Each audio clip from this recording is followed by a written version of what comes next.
warahmatullahi wabarakatuh. Selamat pagi anak-anak. Bagaimana kabarnya hari ini? Alhamdulillah, semoga kita semua selalu dalam lindungan Allah Subhanahu wa taala. Sebelum memulai pelajaran, ada baiknya kita berdoa terlebih dahulu ya. Berdoa dimulai. Berdoa selesai. Semoga dengan berdoa tadi, pembelajaran yang akan kita laksanakan hari ini bisa berjalan dengan lancar dan juga ilmu yang kita pelajari bisa bermanfaat bagi kita semua. Amin. Sebelum pembelajaran kita mulai, Ibu absen dulu ya. Nanti untuk yang hadir, silahkan angkat tangan, kemudian bilang hadir. Zahra, Fatimah, Putra, Galih, Arasya. Alhamdulillah semuanya sudah hadir hari ini. Gimana nih? Sudah siap belum kita belajar hari ini? Kok pada lama sekali sih? Bagaimana kalau kita tepuk semangat? Biar kita semangat mengikuti pelajaran hari ini. Mari kita tepuk semangat ya. Tepuk semangat.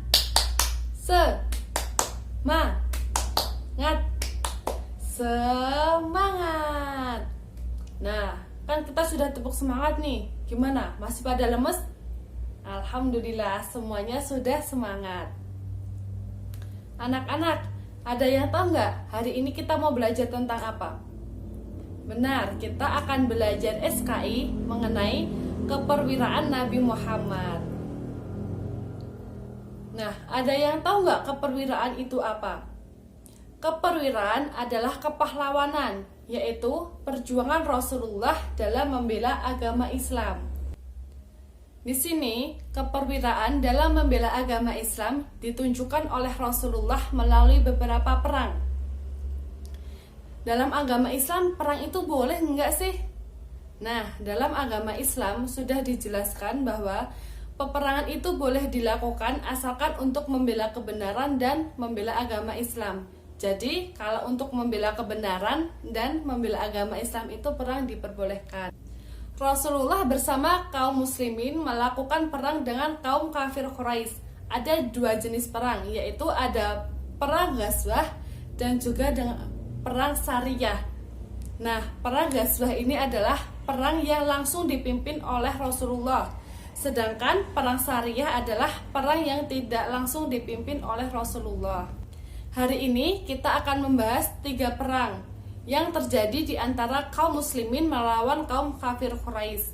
Yang pertama ada perang Badar, yang kedua ada perang Uhud, dan yang ketiga ada perang Khandaq. Anak-anak silahkan dibuka bukunya pada halaman 2. Kita akan langsung belajar mengenai perang Badar. Perang Badar ini terjadi pada 17 Ramadan tahun kedua Hijriah, bertepatan pada tanggal 8 Januari 623 Masehi. Mengapa perang ini disebut dengan perang Badar? Karena perang ini terjadi di desa Badar, sebuah desa yang terletak di antara kota Madinah dan kota Makkah. Nah, perang Badar ini juga disebut dengan perang Badar Al-Kubra, yang artinya perang besar-besaran yang pertama kali dilakukan oleh kaum muslimin melawan kaum kafir Quraisy. Penyebab perang Badar ini adalah kafilah dagang Quraisy dicegat oleh kaum muslimin. Karena harta kafilah Quraisy ini adalah milik kaum muslimin yang dirampas saat hijrah ke Madinah. Nah, perang Badar ini terjadi antara kaum muslimin dengan kaum kafir Quraisy.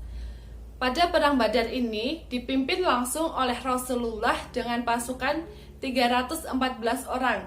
Sedangkan kaum kafir Quraisy dipimpin langsung oleh Abu Jahal dengan pasukan berjumlah 1000 orang. Strategi Rasulullah dalam perang Badar ini adalah menguasai penampungan air.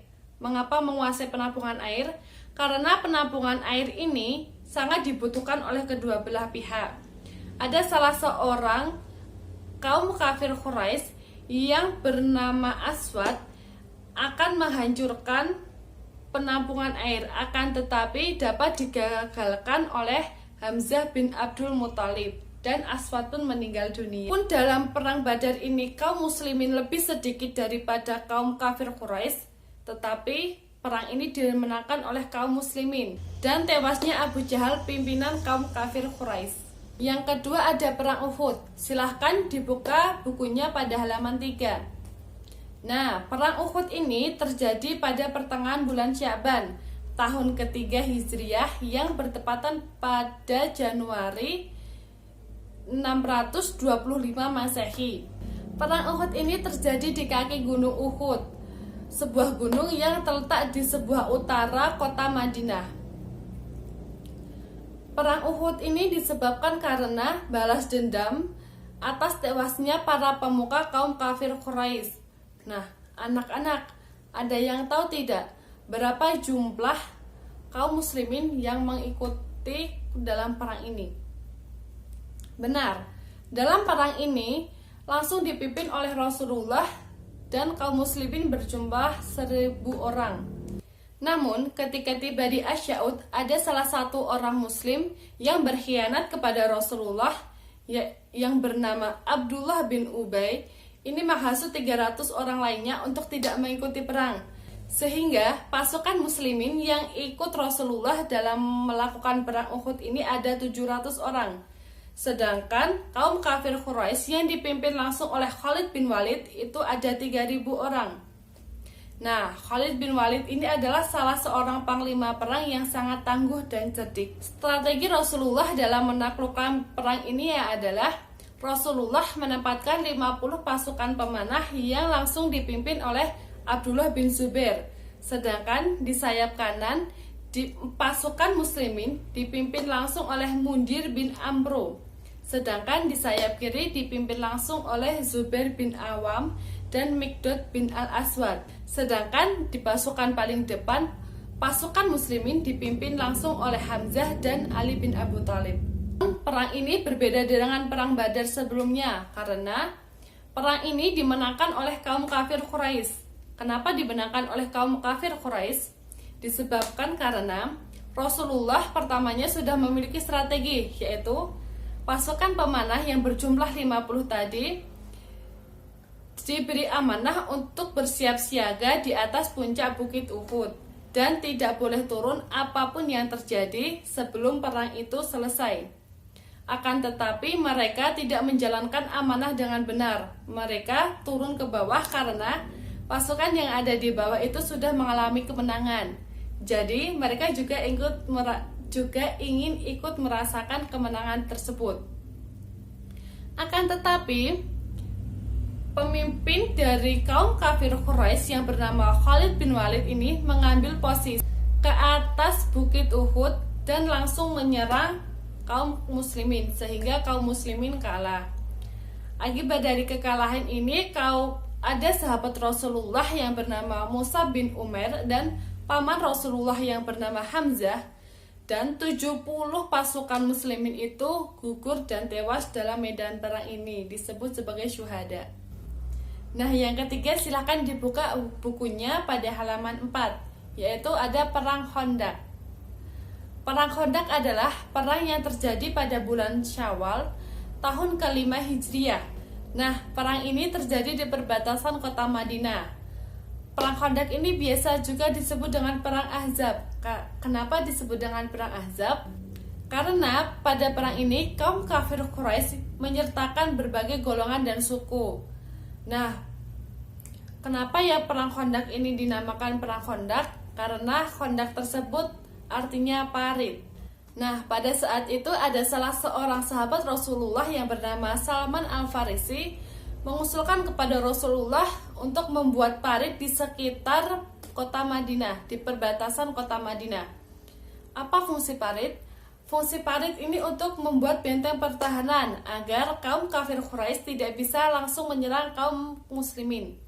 Nah, apabila kaum kafir Quraisy menyerang kaum muslimin, mereka harus melewati parit dulu, dan kaum muslimin bisa langsung memanahnya dari atas.